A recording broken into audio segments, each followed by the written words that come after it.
कांग्रेस के वरिष्ठ नेता और मीडिया प्रभारी पूर्व मंत्री मुकेश नायक ने दमोह में मीडिया से बात करते हुए मिशन अस्पताल और गंगा जमुना स्कूल को बंद किए जाने के पीछे बीजेपी की साजिश बताई है।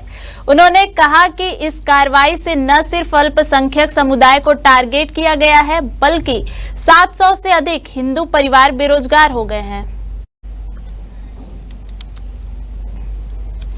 यह पहला मौका था जब कोई नेता स्कूल और अस्पताल के संबंध में खुलकर बोला है। मुकेश नायक ने कहा कि मिशन अस्पताल ने कोविड काल में हजारों लोगों की जान बचाई थी और यहां प्रदेश का पहला ऑक्सीजन प्लांट लगाया गया था। बावजूद इसके सत्ता के दबाव में इसे बंद कर दिया गया। उन्होंने आरोप लगाया कि धर्मांतरण के झूठे आरोप लगाकर अल्पसंख्यक समुदाय की संस्थाओं को अपराधियों जैसा सुलूक झेलना पड़ा, जबकि सरकार की सर्टिफाइड कॉपी बताती है कि बीते 20 सालों में दमोह जिले में धर्मांतरण की एक भी शिकायत दर्ज नहीं हुई है। कांग्रेस प्रवक्ता ने इस पूरे प्रकरण में मानव अधिकार आयोग के सदस्य प्रियंक कानूनगो की भूमिका पर भी गंभीर सवाल उठाए हैं और उनकी जांच की मांग की है। ऐसी सुविधा को खत्म कर देना और उसका आधार क्या बनाया गया? उसका आधार बनाया गया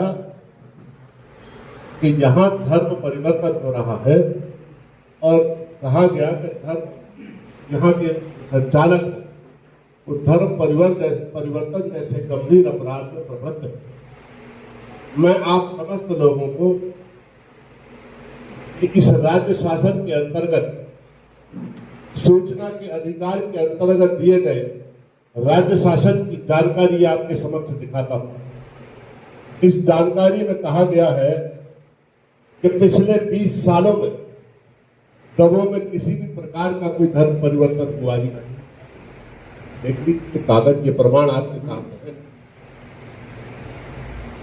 किसी संस्था के संचालकों को उनकी आर्थिक आधार को, उनकी सामाजिक प्रतिष्ठा को, उनके यश, कीर्ति और सम्मान को, इतने वर्षों उनके द्वारा की गई सेवा को बिना किसी आधार के नष्ट कर देना कितना अमानवीय और पीड़ादायक है, यह आपको बताने की जरूरत है।